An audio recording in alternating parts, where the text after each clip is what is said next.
नमस्कार दोस्तों, स्वागत है आपका मेरे चैनल सनातनी हिंदू व्रत कथा में। आप सभी लोगों का पौष मास की कथा तृतीय अध्याय में स्वागत है। भगवान गणपति जी की कृपा आप सभी पर बनी रहे। अगर आपको हमारी वीडियोस पसंद आती हों तो वीडियो को लाइक और चैनल को सब्सक्राइब ज़रूर करें। भगवान गणपति जी की पूजा सबसे पहले की जाती है। वह उन्हें सभी विघ्नों का विनाशक भी माना जाता है। पौराणिक कथाओं के अनुसार मानव जाति के कल्याण के लिए जिस प्रकार भगवान शिव और विष्णु जी ने कई बार पृथ्वी पर अवतार लिए, उसी प्रकार श्री गणेश जी ने भी असुरों के नाश और धर्म की रक्षा के लिए कई अवतार लिए हैं। पुराणों के अनुसार हर युग में असुरी शक्ति को खत्म करने के लिए उन्होंने विकट, महोदर, विघ्नराज जैसे 8 अलग अलग नामों के अवतार लिए हैं। ये 8 अवतार मनुष्य के 8 तरह के दोष दूर करते हैं। इन 8 दोषों के नाम हैं काम, क्रोध, मद, लोभ, ईर्ष्या, मोह, अहंकार और अज्ञान है। श्री गणेश के 8 अवतारों का वर्णन गणेश पुराण, मुद्गल पुराण, गणेश अंक आदि अनेक ग्रंथों में मिलता है। तो आइए जानते हैं श्री गणेश जी ने कौन कौन से अवतार लिए व उनसे जुड़ी पौराणिक कथाएं। गणेश जी का पहला अवतार है वक्रतुंड। श्री गणेश ने इस रूप में राक्षस मत्सासुर के पुत्रों को मारा था। ये राक्षस शिव भक्त था और उसने शिव जी की तपस्या करके वरदान पा लिया था कि उसे किसी से भय नहीं रहेगा। मत्सासुर ने देवगुरु शंकराचार्य की आज्ञा से देवताओं को प्रताड़ित करना शुरू कर दिया। उसके 2 पुत्र भी थे, सुंदर प्रिय और विषय प्रिय। ये दोनों बहुत अत्याचारी थे। सारे देवता शिव जी की शरण में पहुंच गए। शिव जी ने उन्हें आश्वासन दिया कि वे गणेश का आवाहन करें। गणपति वक्रतुंड अवतार लेकर आएंगे। देवताओं ने आराधना की और गणपति ने वक्रतुंड के रूप में मत्सासुर के दोनों पुत्रों का संहार किया और मत्सासुर को भी पराजित कर दिया। वहीं मत्सासुर बाद में गणपति का भक्त हो गया। गणपति जी का दूसरा अवतार है एकदंत। महर्षि च्यवन ने अपने तपोबल से मद नाम के राक्षस की रचना की। वह च्यवन का पुत्र कहलाया। मद ने दैत्यों के गुरु शुक्राचार्य से दीक्षा ली। शुक्राचार्य ने उसे हर तरह की विद्या में निपुण बनाया। शिक्षा होने पर उसने देवताओं का विरोध शुरू कर दिया। सारे देवता उससे प्रताड़ित रहने लगे। सारे देवताओं ने मिलकर गणपति जी की आराधना की। तब भगवान गणेश एकदंत रूप में प्रकट हुए। उनकी 4 भुजाएं, 1 दांत, बड़ा पेट और उनका सिर हाथी के समान था। उनके हाथ में पाश, परशु, अंकुश और एक खिला हुआ कमल था। एकदंत ने देवताओं को अभय वरदान दिया और मत्सासुर को युद्ध में पराजित किया। गणपति जी का तीसरा अवतार है महोदर।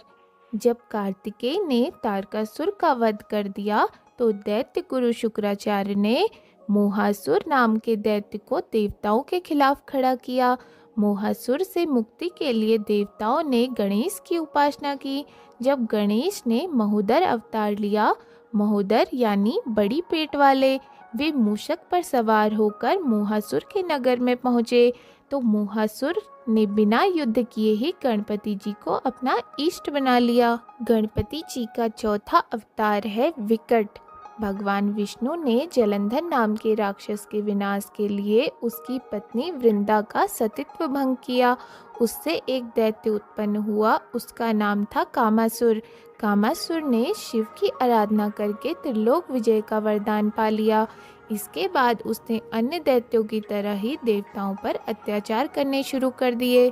तब सारे देवताओं ने भगवान गणेश जी का ध्यान किया।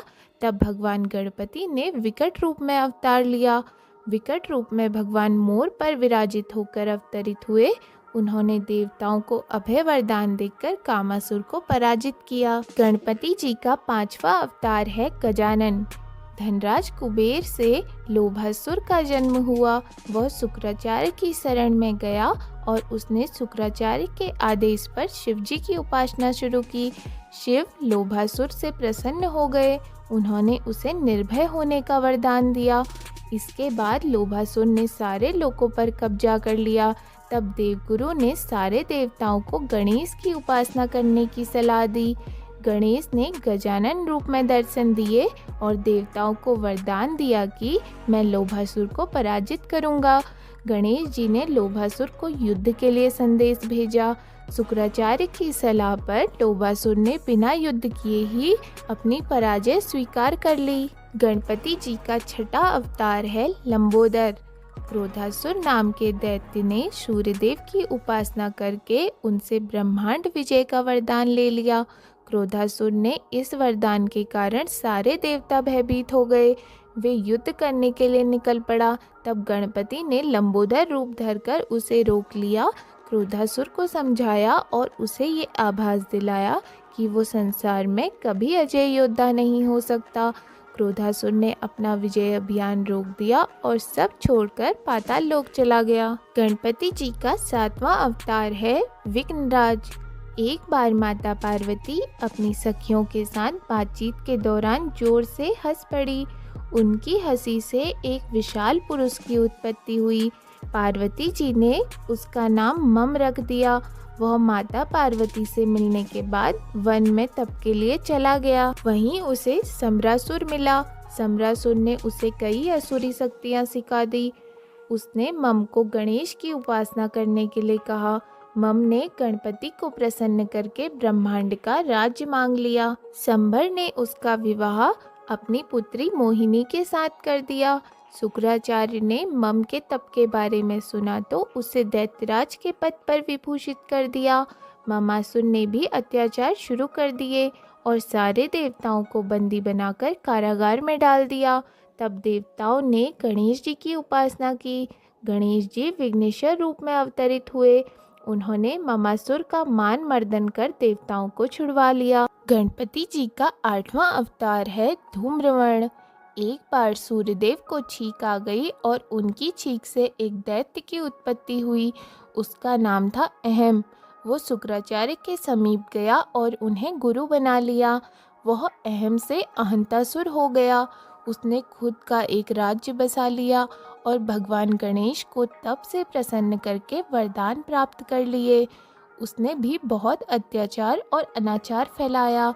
तब गणेश जी ने धूम्रवर्ण के रूप में अवतार लिया। उनका रंग धुएं जैसा था। वे विकराल थे। उनके हाथ में भीषण पास था जिससे बहुत ज्वालाएं निकलती थी। धूम्रवर्ण के रूप में गणेश जी ने अहंतासुर को हरा दिया। उसे युद्ध में हराकर अपनी भक्ति प्रदान की। इस प्रकार यह आठों अवतारों से गणपति जी ने असुरों का नाश किया तथा धर्म की रक्षा की। बोलो गणपति भगवान की जय। अगर आपको हमारी वीडियो पसंद आई हो तो वीडियो को लाइक ज़रूर करें। ऐसे ही धार्मिक वीडियो देखने व कथा सुनने के लिए चैनल को सब्सक्राइब ज़रूर करें। धन्यवाद।